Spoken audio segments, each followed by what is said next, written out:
Migrants just getting to Massachusetts are finding themselves stranded on the streets of Boston. Many newly arrived migrants are being denied shelter just days before the state's new 5-day limit on overflow shelter sites takes effect.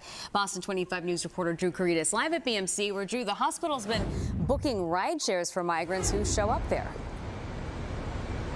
Carrie, Boston Medical Center has been telling migrants that they can't sleep in the emergency department since last year, but families continue to show up here. Some have been seen sleeping on these benches outside the hospital, others sent away in ride shares without clear direction on where to go next. These images show newly arrived migrant families in Massachusetts with suitcases hunkered down outside Boston Medical Center looking for a place to sleep.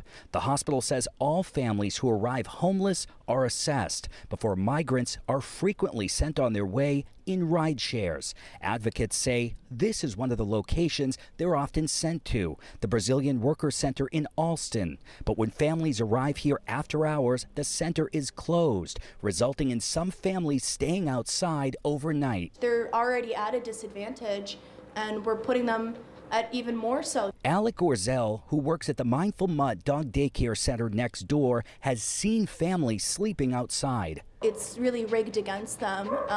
They don't have a place to go, and the places that are taking them are now limiting them. Many of the new migrant families just now arriving in Massachusetts are being denied shelter, with the state's emergency shelter system full and overflow sites at capacity. The state will officially begin shrinking the number of nights they can stay in overflow shelters to 5 on Thursday. The reason I implemented that policy is because we've got 8,000 families in shelter right now, and we don't have an unlimited checkbook or unlimited capacity. And so many migrants who can no longer spend the night inside Logan Airport are now finding themselves in limbo, stranded on the streets of Boston.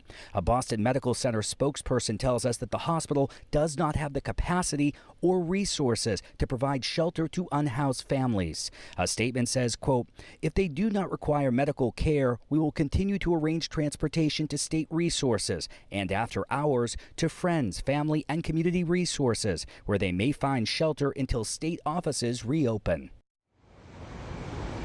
And a BMC spokesperson points out that the hospital has consistently advocated for resources that would be open 24 hours a day, 7 days a week. We should also mention that the new budget just signed by Governor Healy today includes $326 million for the state's ongoing shelter response.